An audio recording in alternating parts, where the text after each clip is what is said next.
নবীকে মিথ্যা অজুহাতে পিটিয়ে মারলেন, কদিন আগে মোহাম্মদ আখলাককে পিটিয়ে মারলেন, আর গত 10 দিন আগে মোহাম্মদ ইউনুসকে পিটিয়ে মারলেন।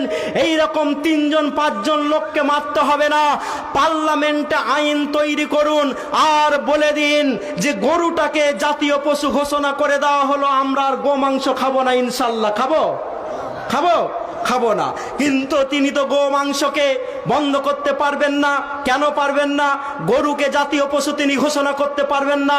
কেন পারবেন না? আমি হাবিবুল্লাহ একটা তথ্য নিয়ে এসেছি। তথ্যটা হচ্ছে এই যে ইলেকট্রাল বন্ডের নামে 2024 সালে ইলেকশনের সময়তে সুপ্রিম কোর্টের তত্ত্বাবধানে যেই তথ্যগুলো আমাদের হাতে উঠে এসেছে, সেই তথ্যগুলোর ভিতরে একটা তথ্য হচ্ছে এই যে যত বড় বড় গরুর কোম্পানি আছে যারা বিদেশের মাটিতে গরুর মাংস কেটে রপ্তানি করে টাকা আনে, সবার কাছ থেকে মোদি টাকা নিয়েছে। কি নিয়েছে? তাহলে 1 কিলো গরুর মাংস আছে বলে আপনি পিটিয়ে মারছেন, আর আপনার বন্ধুদের কাছ থেকে আপনি গো মাংস বিক্রি করা টাকা নিচ্ছেন। এই দ্বিচারিতা আমরা চলতে দেব না, ইনশাল্লাহ দেব। আপনারা দেবেন।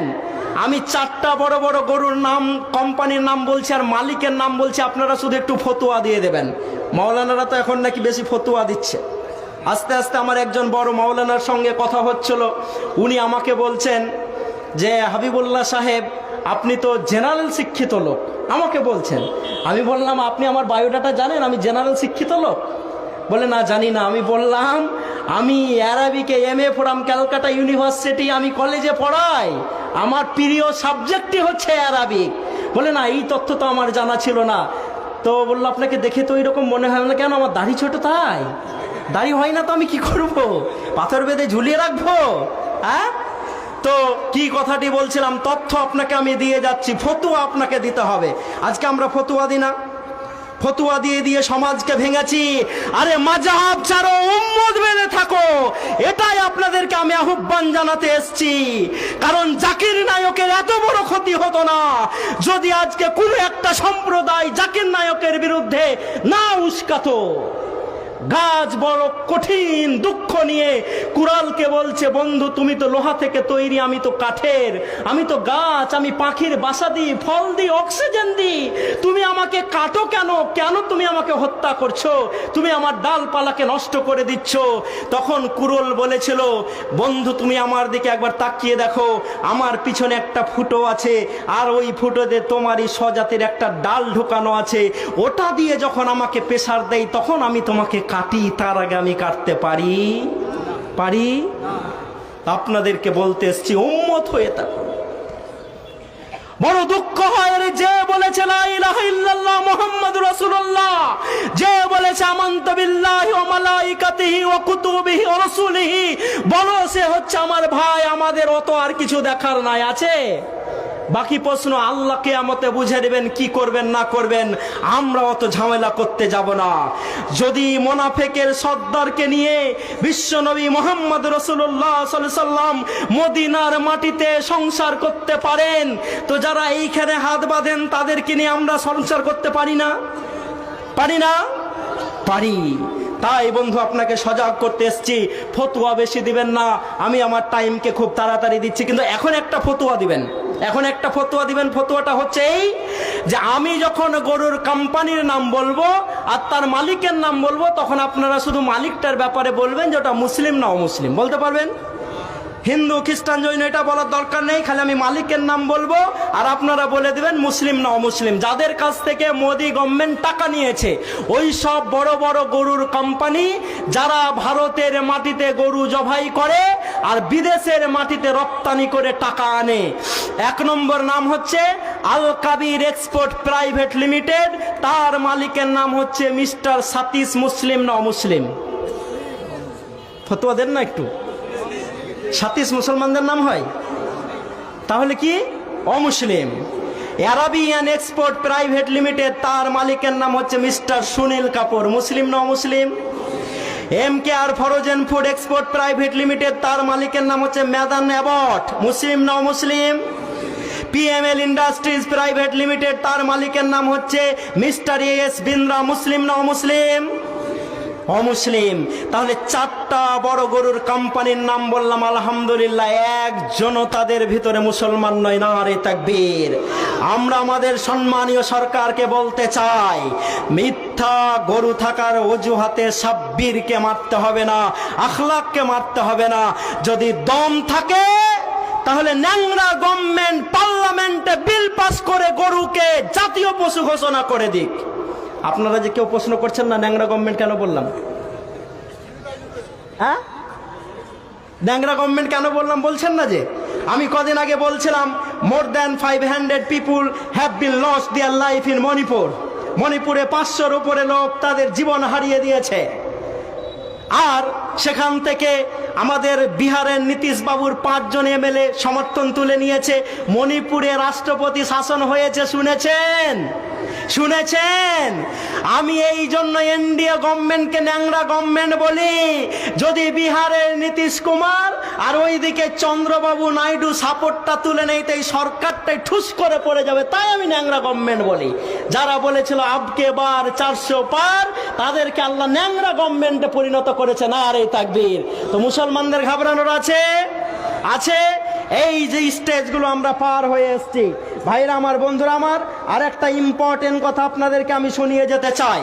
সেটা হচ্ছে এই যে আমাদের ভারতবর্ষে যে স্টেটগুলো আছে, এই স্টেটগুলোর ভিতরে একটা স্টেট আছে, একটা রাজ্য আছে, নাম তার উত্তরাখণ্ড। নাম শুনেছেন? উত্তরাখণ্ড নাম শুনেছেন? উত্তরাখণ্ডে ইউসিসি, এই ইউসিসিটাকে আপনার কি বলে, ওইখানে ইউসিসিটা ইমপ্লিমেন্ট করে দিয়েছে সরকার। যদি যদি যদি ইউসিসি গোটা ভারতবর্ষ জুড়ে চালু হয়ে যায় তো আমাদের বড্ড ক্ষতি হবে। হবে না? হবে না? কি ক্ষতি হবে?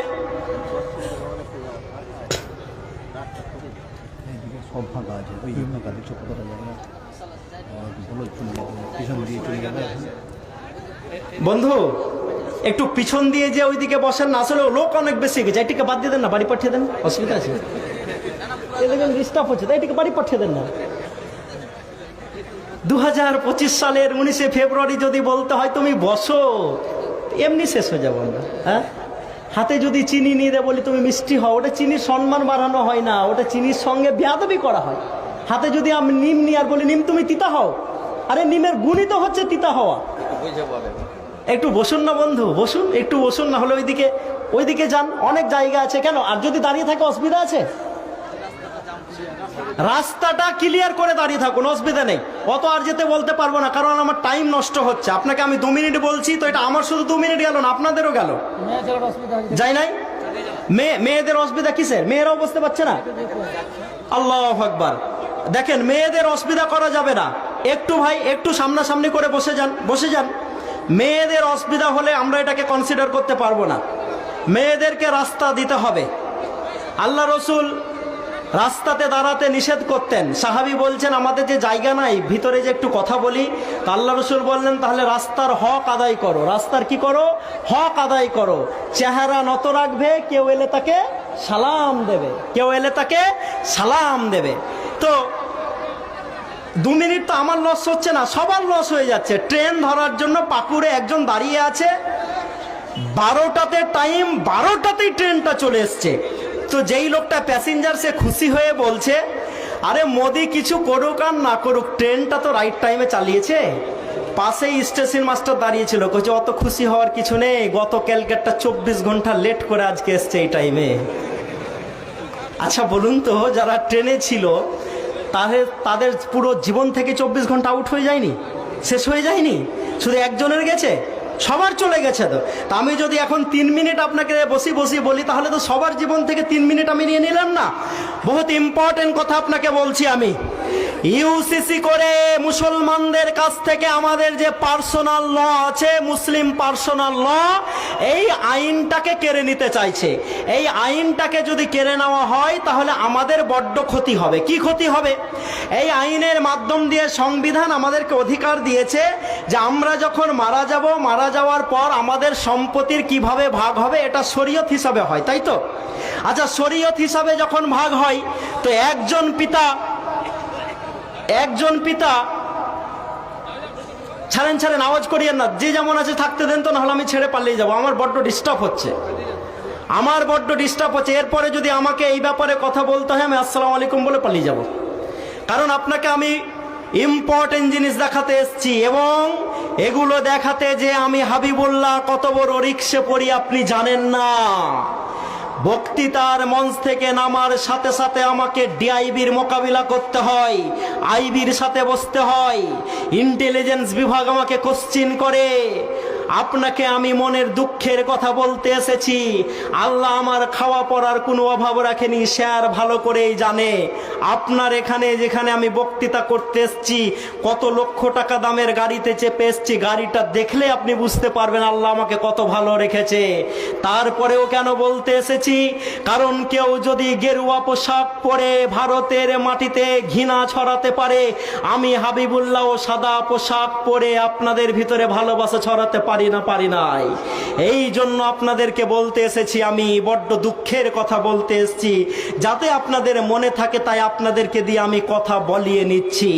তো শরীয়তের আইন অনুযায়ী একজন বাবা যদি মারা যায়, তো ছেলে যতটা পায় মেয়েরা তার কি পায়? অর্ধেক পায়। তো মোদি গভর্নমেন্ট বলছে যে মুসলমানদের তো আমরা অনেক ভুল খুঁজার চেষ্টা করছি, মুসলমানদের আমরা ভুল পাচ্ছি না। এই তো একটা বড্ড ভুল পেয়ে গেছি, মুসলমান বাবা যদি মারা যায় তাহলে মেয়েরা তার অর্ধেক পায়, ছেলেরা অনেক বেশি পায়, তাহলে মহিলাদের সঙ্গে বঞ্চনা করা হচ্ছে। কিন্তু উনি তো জানেন না যে একজন পুরুষ যখন মারা যান, তখন একজন পুরুষ যত দিক থেকে সম্পত্তির ভাগ পান, একজন মহিলা তার থেকে অনেক বেশি দিক থেকে সম্পত্তির ভাগ পান, এবং 8 জায়গা থেকে তারা ওয়ারিসান সূত্রে সম্পত্তির ভাগ পান, এবং মহিলাদের কোনো খরচ নাই। মেয়ে যখন ছোট থাকে কার খায়? ফতোয়া আপনারা দিবেন। মেয়ে যখন ছোট থাকে কার খায়? বিয়ে হয়ে যখন বউ হয়ে শ্বশুর বাড়ি যায় কার খায়?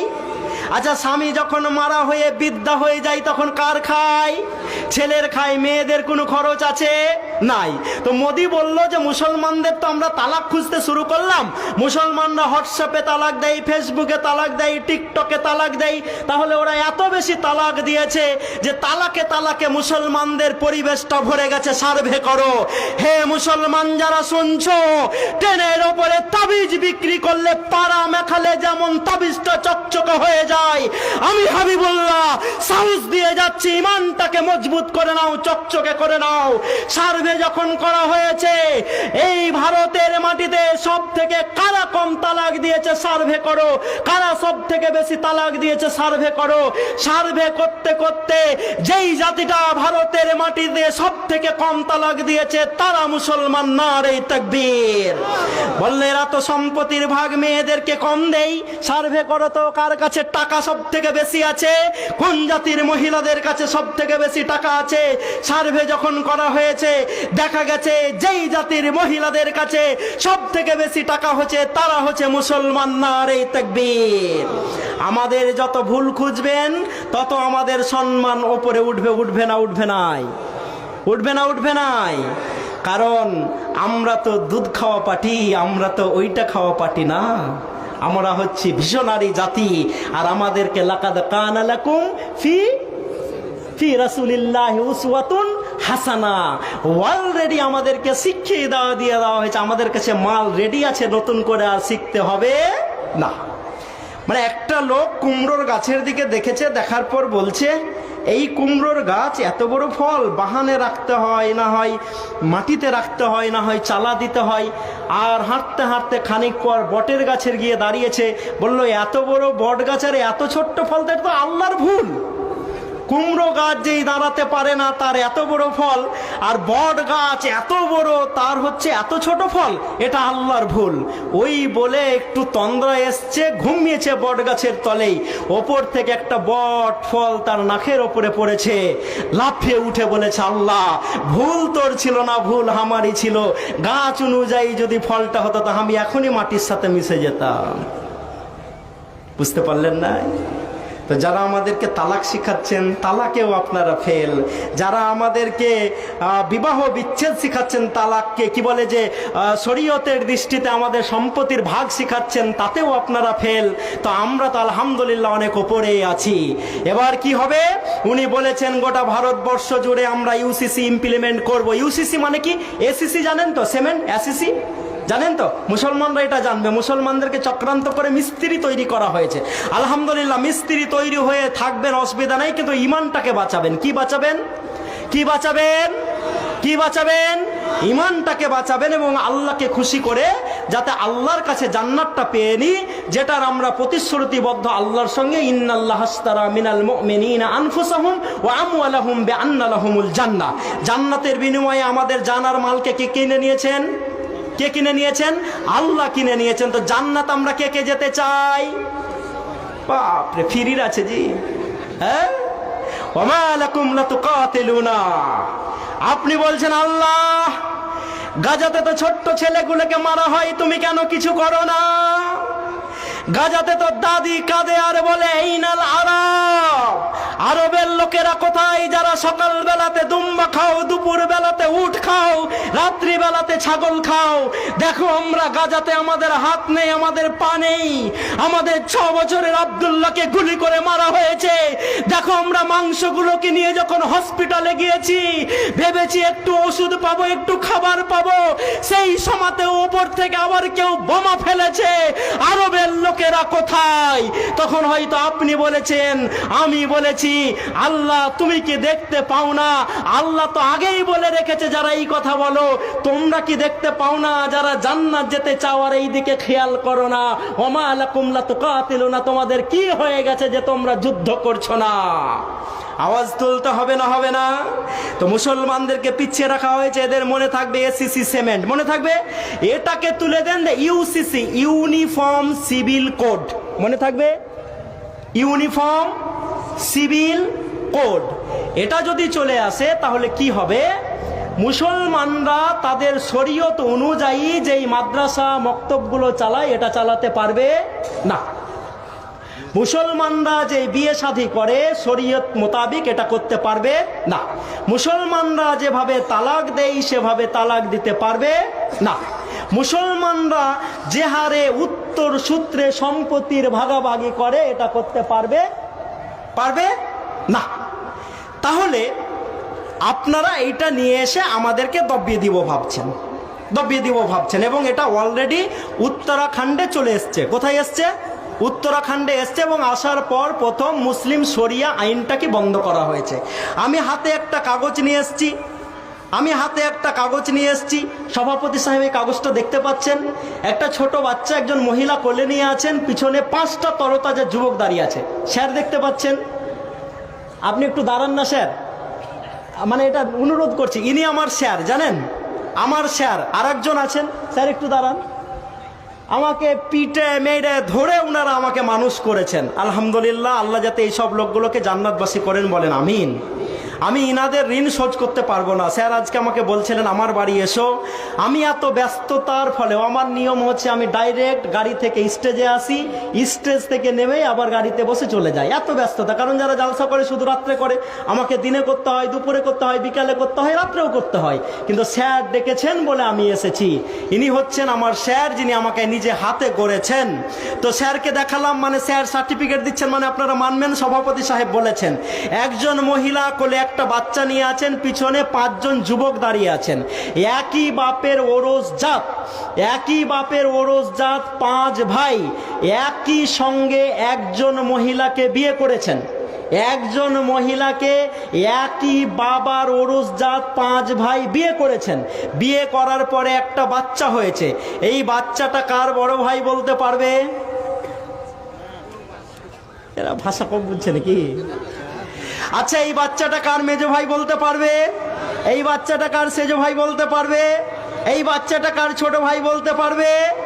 এই বাচ্চাটা কার কেউ না বলতে পারুক, ওই মহিলা বলতে পারবে? হ্যাঁ, পারবে? খাপা কোথাকার।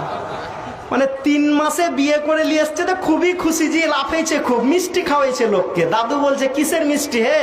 কইছে আমার বেটা হয়েছে। কইছে তোর বরযাত্রী খেয়ে নু 3 মাস আগে আর ফের বেটা হয়ে গেল, তোর বহু ভালো লাগে। কইছে না আর বহু ভালো, খুব সুন্দর। কইছে তুই খবর লে, তোর বহুর অন্য খবর ছিল। বহুকে এসে লেগেছে পিটতে, কইছে ছেলে তো আমার লয়, তুই কার ছেলে নিয়ে এসছিস কহা। কইছে তুমি আগে হার কাছে জানতে চাও না জি, তারপর মারো। কইছে কহা তাহলে ছেলে কি করে আমার হলো। বলছে তোর বিয়ে হওয়া কয় মাস, তোমার বিয়ে হওয়া কয় মাস হলো। কইছে 3 মাস। কইছে আমার বিয়ে হওয়া কয় মাস হলো। কইছে 3 মাস। তাহলে 2-3 মাসকে মিলালে কত হয়? 6 মাস। আর প্রথম দিনই যদি বাচ্চাটা পেটে চলে আসে, তো ওর পেটে থাকা কতদিন হলো কহ? 3 মাস। তাহলে 3 তিরিক্ষা কত হলো? তো 9 মাস হলে বাচ্চা হালাল হয়ে গেল না। তখন ফের স্ত্রীর পা ধরে খেপা ক্ষমা চেয়ে কইছে আর ভুল হয়ে গেছে। হে, তো তোমরা যে এরকম করছো যে মেয়েটা বলতে পারবে বাচ্চাটা কার? পারবে না। ডিএনএ যদি টেস্ট করতে যাই সেখানেও সমস্যা হয়ে যাবে, কারণ ওরা তো 5 ভাই একই বাপের ওরসজা সন্তান।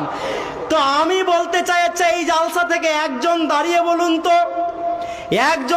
বলুন তো, আমার 17 লাখ টাকার গাড়ি আপনাকে আমি ছেড়ে দিয়ে চলে যাব, যে ভবানীপুর বা উদিতনগরে একজন মহিলা একই সঙ্গে 3টা বেটা ছেলেকে বিয়ে করে রেখেছে, স্বামী আছে?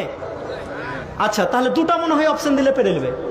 2টা মেয়েকে বিয়ে করেছে। আরে আমি হাবিবুল্লাহ বলে যাচ্ছি, যারা ইউসিসির নাম করে মুসলমানদের মাথাকে হেড করতে যাও, শুধু পাকুড় নয়, ঝাড়খণ্ড নয়, ইন্ডিয়া নয়, গোটা বিশ্ব থেকে যদি একটা নজির খুঁজে বের করতে পারো মুসলমানদের, যে কোনো একজন মুসলিম মহিলা একই সঙ্গে নিজের 4 ভাইকে বিয়ে করেছে, আমি হাবিবুল্লাহ 17 লাখ টাকার গাড়ি আপনাকে দিয়ে চলে যাব। পারবেন? পারবেন না, কারণ আমরা যে ভিশনারি কম, আমরা কি করে বিয়ে করব সেটাও আমাদেরকে শিক্ষা দেওয়া হয়েছে। যারা বলো বাথরুমে গেলে পায়খানা হয় না, না টানলে তো নামে না, আবার অনেকে এই নিয়ে এই ঘুষে না, কি বলে ওটাকে, গুল গুল গুল। আর এখন তো আবার এগুলো সব ব্যাকডেটেড হয়ে গেছে, এখন তো ছিঁড়েই ফট করে মুখে ভর নিচ্ছে। কি নাম ওটা জি? হ্যাঁ, ওটাও ভালো, ওটা উত্তর দিতে পারবে না, গুটকা করে বলবেন নাকি? তো যারা এইরকম বলো পায়খানাতে, আমার সভাপতিকে জিজ্ঞেস করবেন, বিশ্বনবী মোহাম্মদ রাসূলুল্লাহ সাল্লাল্লাহু আলাইহি ওয়াসাল্লাম বলছেন যে পায়খানাতে যখন বসবে তো বাম পায়ের উপরে ভার দিয়ে বসবে। হ্যাঁ, বাম পায়ের উপর দিয়ে কাল থেকে ভার দিয়ে বসিয়েন, দেখবেন ঠিক পরিষ্কার হয়ে যাবে। তো আমাদের কাছে পায়খানাতে বসলে কোন দিকে মুখ করে কোন পায়ে ভর দিয়ে বসতে হয় তার তথ্য আছে। আর কি করে একজন মহিলা 4 জন বেটাকে বিয়ে করতে পারবে তার তথ্য নাই? নাই, আছে আমাদের কাছে। তা আমি যেই কাগজটা নিয়ে এসেছি, তিনি হচ্ছেন একজন মহিলা, যেই মহিলা একই সঙ্গে একই বাপের অরুসজাত 5 ভাইকে বিয়ে করেছে। আমি আমার দেশের প্রধানমন্ত্রীকে বলতে চাই, ইউসিসি করার আগে এই বর্তমান মহিলা যে 5 ভাইকে একসঙ্গে বিয়ে করেছে তার উপরে ইউসিসি করা হোক, তারপরে মুসলমানদের দিকে আঙুল তোলা হবে, তার আগে আমরা তুলতে দিব না ইনশাআল্লাহ। নারে তাকবীর। এবং আমি হাবিবুল্লাহ সকালে দিল্লি গেলে বিকালে ব্যাঙ্গালোর যাই, বিকালে ব্যাঙ্গালোর গেলে তামিলনাড়ু হয়ে কলকাতা ফিরি। যেহেতু ভারতবর্ষটা আমি তন্ন তন্ন করে ঘুরি, ভারতের বাইরে ঘুরি, এবং আপনারা অনেকেই পড়েছেন, পড়ে নেবেন, দেখবেন যে দক্ষিণ ভারতের ব্রাহ্মণরা, আমি কোট করছি মনে রাখবেন, কালকেই মালগুলো ঝাড়বেন, দক্ষিণ ভারতের ব্রাহ্মণরা নিজের ভাগ্নিকে বিয়ে করাটাকে সব থেকে শুভ মনে করে। উত্তর ভারতের ব্রাহ্মণরা নিজের ভাগ্নি তো দূরের কথা, 7 প্রজন্মের কাউকে বিয়ে করাটাকে অপছন্দ মনে করে। আমি আমার দেশের প্রধানমন্ত্রীকে বলতে চাই, আগে দক্ষিণ ভারত আর উত্তর ভারতের ব্রাহ্মণদেরকে মিলিয়ে দেন, তারপরে মুসলমানদের কথা ভাববেন, তার আগে আমরা ভাবতে দিব না। নারে তাকবীর। তাই বন্ধু, আপনাদেরকে আমি জাগাতে এসেছি, এবং আমি যখন এটা নিয়ে আসি তখন একটা রিপোর্ট করা হচ্ছে, this has led to the confuse about the real biological father of her 18-month-old son. তার 18 মাসের বাচ্চাটার আসল বাবাকে সেটা খুঁজেই পাওয়া যাচ্ছে না। তাই আমার দেশের প্রধানমন্ত্রীকে বলতে চাই, কুমড়ো গাছের দিকে তাকিয়ে বট গাছের ভুল ধরতে যাবেন না, কারণ মুসলমানরা যেটা করেছে খুবই ভালো করেছে। নারে তাকবীর।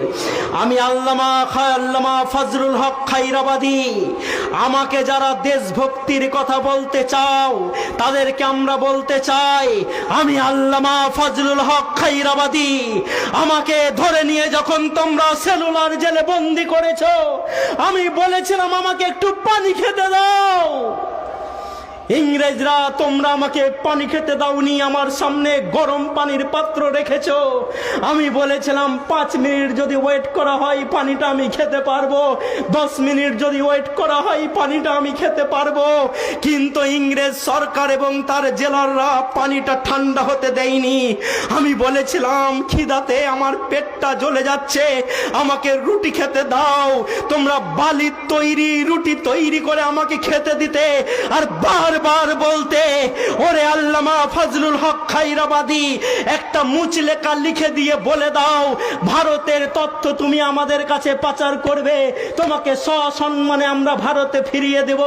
আমি আল্লামা ফজলুল হক খাইরাবাদী সেদিন বাঘের মতো গর্জন করে বলেছিলাম, আমাকে পানি খেতে দেবে না তো না দাও, আমাকে রুটি খেতে দেবে না তো না দাও, আমাকে কাকড়া বিচ্ছার সঙ্গে ঘরের ভিতরে ভরে রেখে রেখে আমার পুরো শরীরটাকে পচিয়ে দিয়েছে, তো পচিয়ে দাও, আমি মরতে রাজি আছি।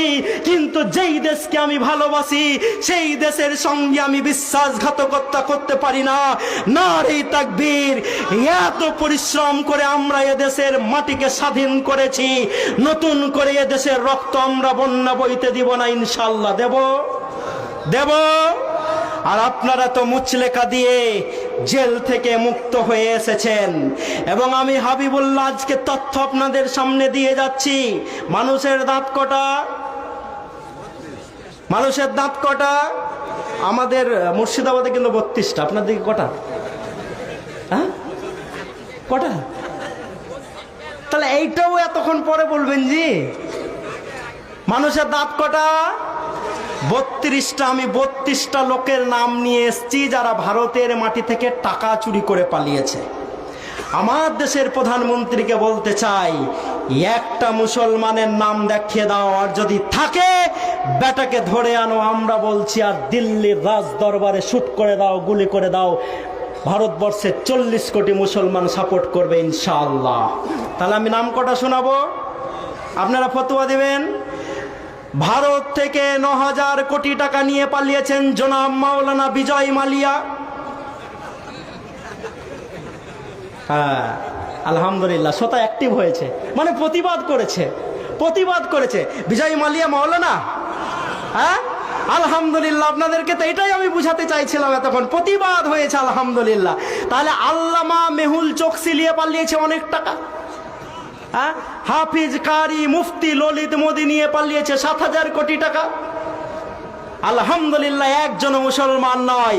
বিজয় মালিয়া নিয়ে পালিয়েছে 9000 কোটি, আশেষ জাম্পাত নিয়ে পালিয়েছে 17000 কোটি, কমলেশ পারেখ নিয়ে পালিয়েছে, বিনয় মিত্তাল নিয়ে পালিয়েছে, নীরব মোদি নিয়ে পালিয়েছে 14000 কোটি, মেহুল চোকসি নিয়ে পালিয়েছে 6000 কোটি, ললিত মোদি নিয়ে পালিয়েছে 7000 কোটি, রিতেশ জৈন নিয়ে পালিয়েছে 387 কোটি, হিতেশ নরেন্দ্র ভাই প্যাটেল নিয়ে পালিয়েছে 8100 কোটি টাকা।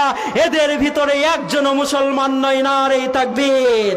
আমরা আমাদের দেশের প্রধানমন্ত্রীকে বলতে চাই, মোদিজি, যদি মুসলমানদের সাপোর্ট অর্জন করতে চান, সবকে সাথ সবকা বিকাশ এবং সবকা বিশ্বাস অর্জন করতে চান, তো এই লিস্টের যে নামগুলো আছে এই বেটাগুলোকে ধরে আনুন, আর দিল্লির রাজ দরবারে ফাঁসি দিয়ে দেন। ইনশাল্লাহ মুসলমানরা আপনাদের সাপোর্ট করবে না?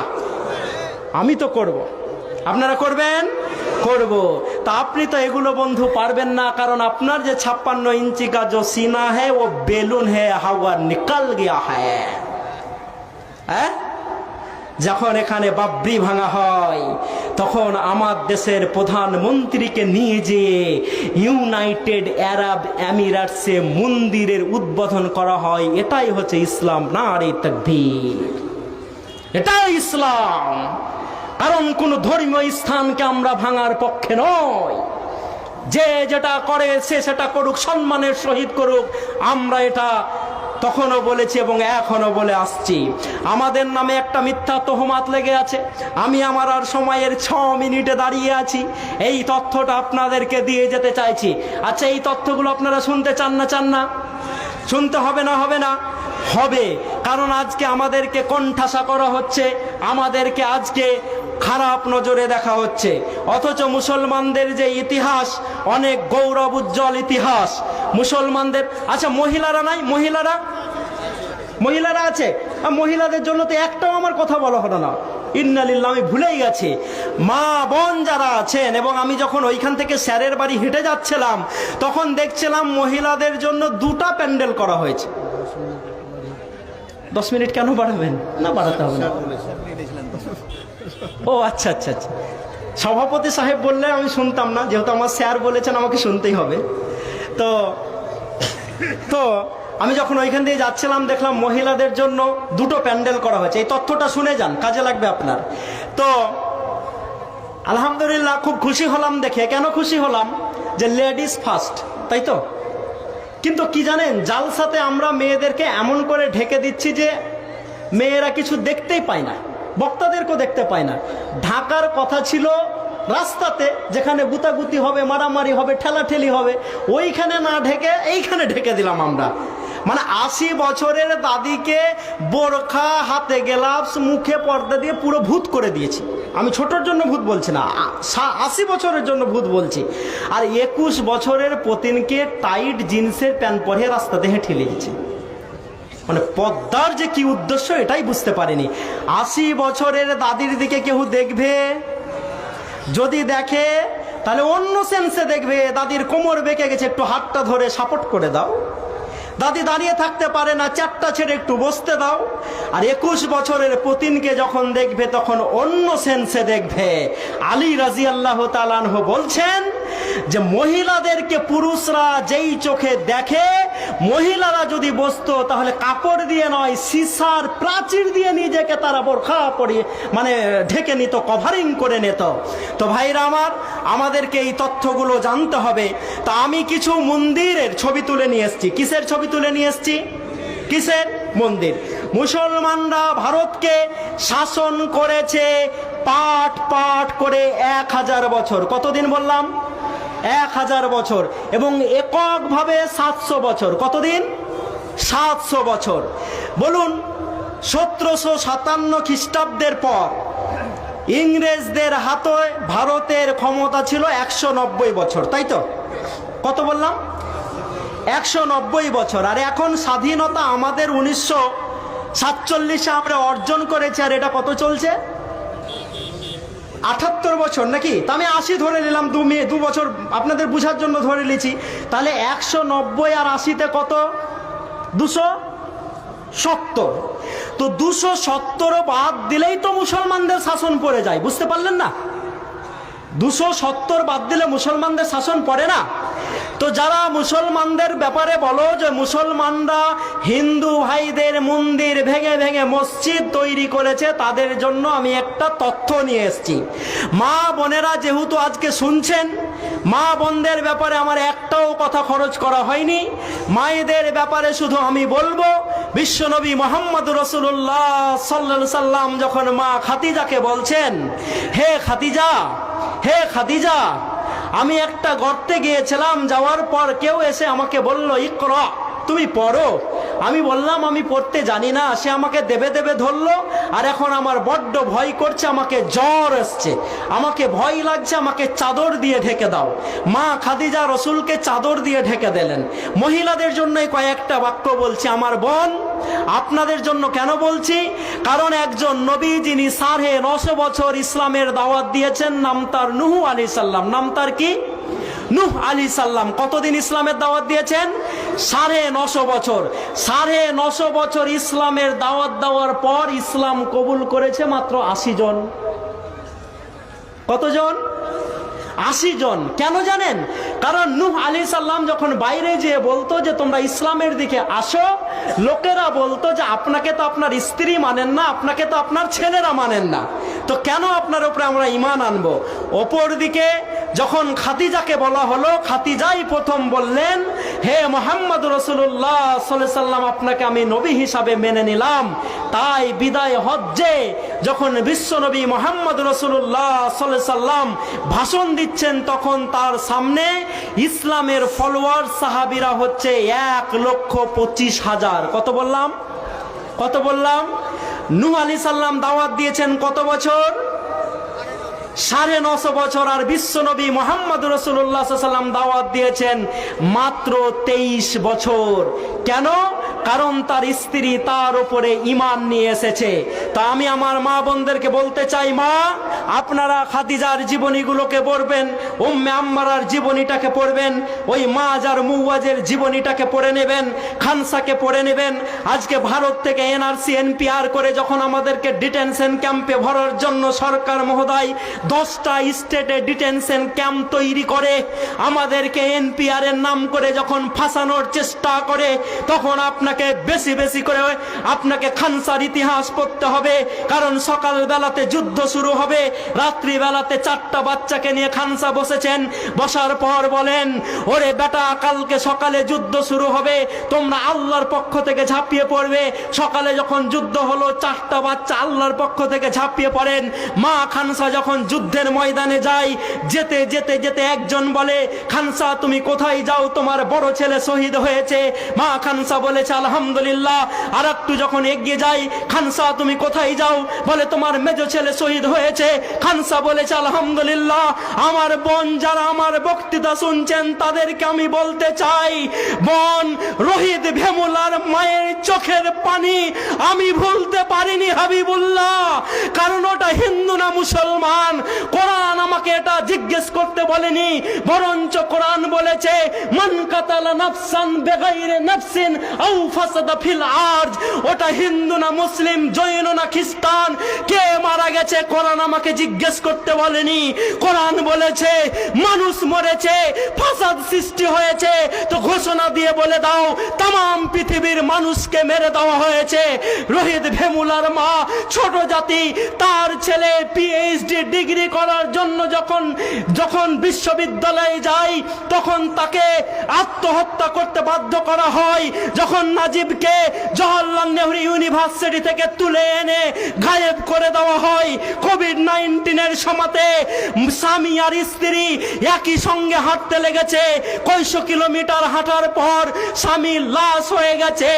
স্ত্রী কাঁদতে কাঁদতে বাড়ি ফিরে এসে বলেছে, আমার স্বামীকে আমি পুরাতে পারিনি, আমি তো আমার দেশের প্রধানমন্ত্রীকে ওই কথাটা কোট করে বলতে চাই, যেটার ব্যাপারে প্রথমে বলেছিলাম উমারকে বলা হয়েছিল কেন জুব্বা বড় হয়েছে। উমারের ছেলে যখন উত্তর দিয়েছে, আমারও ভাগটাকে দিয়ে বাবার কাপড়টাকে বড় করেছি, তাই বাবার জুব্বাটা বড় হয়েছে।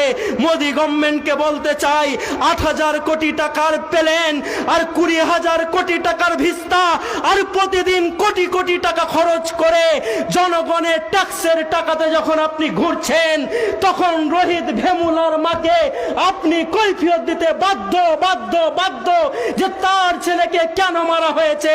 আমার মায়েদেরকে বলতে চাই, মা ওই গাজার মায়েদের দিকে তাকাবেন, তাকার পর বলবেন, আমি যখন বাড়ি যাই আমি হাবিবুল্লাহ, আমার 2 বছরের ছোট্ট মেয়েটা জড়িয়ে ধরে বলে, আব্বা তুই কোথায় গেছিলিস?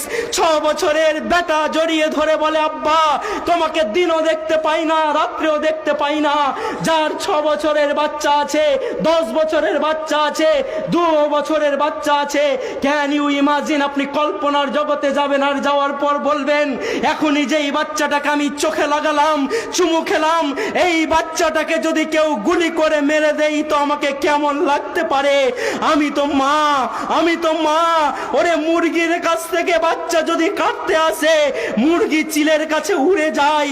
গাজাতে মায়েরা বাচ্চার লাশ ধরিয়ে ধরিয়ে 800 কোটি মানুষকে দেখায় আর বলে, দেখো আমরা বাচ্চার মাংসগুলোকে নিয়ে আছি, তোমরা কি আমাদের জন্য একটু কথা করবে না? আমি আমার মায়েদেরকে বলতে চাই, যুদ্ধ আপনাকে করতে যেতে বলছি না। যখন আপনি মুসাল্লাতে যাবেন, নামাজ পড়তে যাবেন, আল্লাহকে বলবেন, আল্লাহ তুমি পৃথিবী পৃথিবীর মাটিতে শান্তি দাও, গাজাতে শান্তি দাও, ফিলিস্তিনে শান্তি দাও, সিরিয়াতে শান্তি দাও, তুমি আল্লাহ ইউক্রেনে শান্তি দাও, তুমি ইরাকে শান্তি দাও, এই বলে দোয়া করবেন। আর খানসার মতো যদি আপনার ইমানটা মজবুত হয়ে যায়, আমি হাবিবুল্লাহ দায়িত্ব নিয়ে বলছি, এনআরসি করে মুসলমানদেরকে কেউ ভারত থেকে তেড়ে দিবে, এটা তো করা দূরের কথা, কল্পনাই করতে পারবে না। নারে তাকবীর। কেন পারবে না? আর একটু যখন খানসা এগিয়ে গেছে, বলে কোথায় যাচ্ছেন আপনি? আপনার ছোট ছেলে শহীদ হয়েছে। মা খানসা আঁচল তুলে দিয়ে, বোন আপনাদের জন্য আমি বলে যাচ্ছি, আঁচল তুলে দিয়ে আল্লাহর দিকে তাকিয়ে বলেছেন, আল্লাহ কাল কিয়ামতের মাঠে যেদিন তুমি আমাকে জিজ্ঞেস করবে, খানসা বলো তুমি কতটা নামাজ পড়ে এসছো, কতটা রোজা করে এসছো, কত তোমার তাহাজ্জুদ আছে, আমি অতটা দেখাতে পারবো না, কিন্তু আমি বলবো আল্লাহ আমি চারটা শহীদের মা, আজকে তোমার সামনে আমি খানসা চারটা শহীদের মা, আমার ছেলেরা শাহাদাত বরণ করেছে, দাও কি দিয়ে তুমি আমাকে পুরস্কৃত করবে।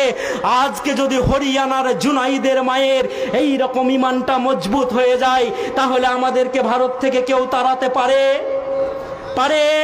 পারে না। তাই ভাইরা আমার, বন্ধুরা আমার, আমাদেরকে একটু সজাগ হতে হবে, চোখ কান খুলে রাখতে হবে। আমি 10খানা মন্দিরের ছবি তুলে নিয়ে এসেছি। 10খানা কিসের ছবি তুলে নিয়ে এসেছি? মন্দিরের। এই একটা মন্দির আপনারা অত দূর থেকে দেখতে পাবেন না, সভাপতিরা দেখতে পাবেন।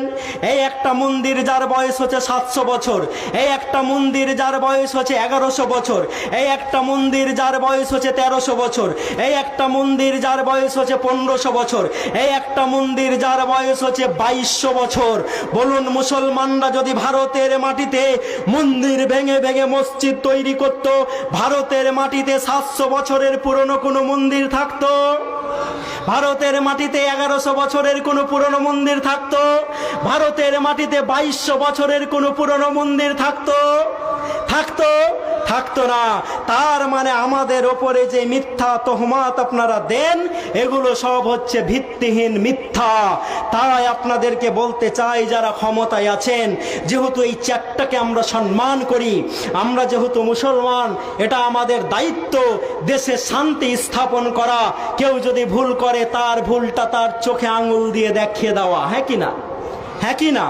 তাই আমরা আমার দেশের প্রধানমন্ত্রী, আমার দেশের যোগী আদিত্যনাথ, যার আন্ডারে কদিন আগে আমরা দেখলাম, এখন তো দিল্লিও আবার মোদি ভাইয়ের আন্ডারে চলে গেছে, তাই তো? এবং কদিন আগে দেখলাম দিল্লিতে 18 জন পদপিষ্ট হয়ে দিল্লি স্টেশনে মারা গেল। যাই নাই? মারা গেছে। ওরা হিন্দু না মুসলিম ওই জিজ্ঞাসে কুঞ্জন, কান্ডারি বলো ডুবিছে মানুষ সন্তান মোরমার। ওরা মহাকুম্ভের মেলাতে গেছে না আজমির গেছে, ওইটা আমার দেখার নয়। আমার দেখার বিষয় হচ্ছে মানুষ মারা গেছে, মানুষের বিচার করতে হবে। তাই আপনাদেরকে বলতে চাই, যারা মুসলমানদেরকে পিছনে রেখে দেশটাকে এগোনোর কল্পনা করেন, মুসলমানদেরকে পিছনে রেখে দেশকে এগোনো যাবে না। যাবে?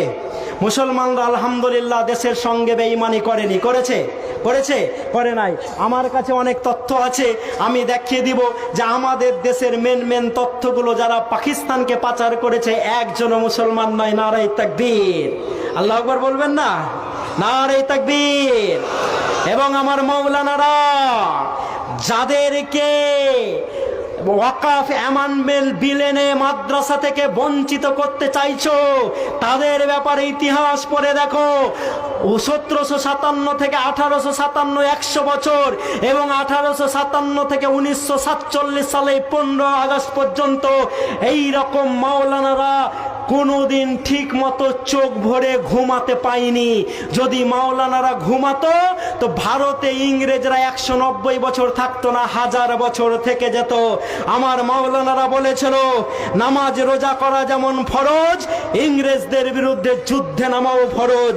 তাই আমার মাওলানাদেরকে ধরে ধরে গাছে ফাঁসি দিয়ে দেওয়া হয়েছিল, আর বলেছিল কবর দিতে হবে না, গাছে টেঙে দাও।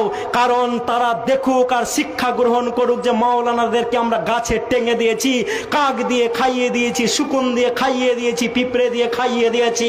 আমি হাবিবুল্লাহ দায়িত্ব নিয়ে বলছি, সেদিন আমার মাওলানারা বলেছিলেন আমাদেরকে গাছের টেঙে দেবে তো টেঙে দাও, আমাদেরকে চিল দিয়ে খাইয়ে দিবে তো খাইয়ে দাও, আমাদেরকে জ্বালিয়ে দিবে তো জ্বালিয়ে দাও। তার তারপরেও আমরা ভারতকে আজাদ না করে শান্তির ঘুম ঘুমাবো না। তাই আমি মাদানী সাহেব মক্কা থেকে রেশমি রুমালের সাহায্যে ভারতের মাটিতে স্বাধীনতার লড়াই লড়েছি। নারে তাকবীর। আজ ওই রকম মাওলানারা আছে বলে ভারতে শান্তি আছে। যদি এই মাওলানাগুলো ঘুমিয়ে যায় তো যারা আজকে জয় শ্রীরাম বলছেন, জয় শ্রীরাম থাকবে না। তখন তাদের যে চার ভাগ, কেউ মাথা থেকে, কেউ পেট থেকে, কেউ পা থেকে, কেউ পিঠ থেকে হয়েছেন, এই চার দলে বিভক্ত হয়ে যাবেন। এখন মুসলমানরা আছে বলেই হিন্দু মুসলিম করার চেষ্টা করছেন। যদি মুসলমানরা চুপ হয়ে যায় তো আদিবাসী লোকদেরকে ভারতের মাটিতে পিটিয়ে পিটিয়ে মারা হবে না, হবে নাই?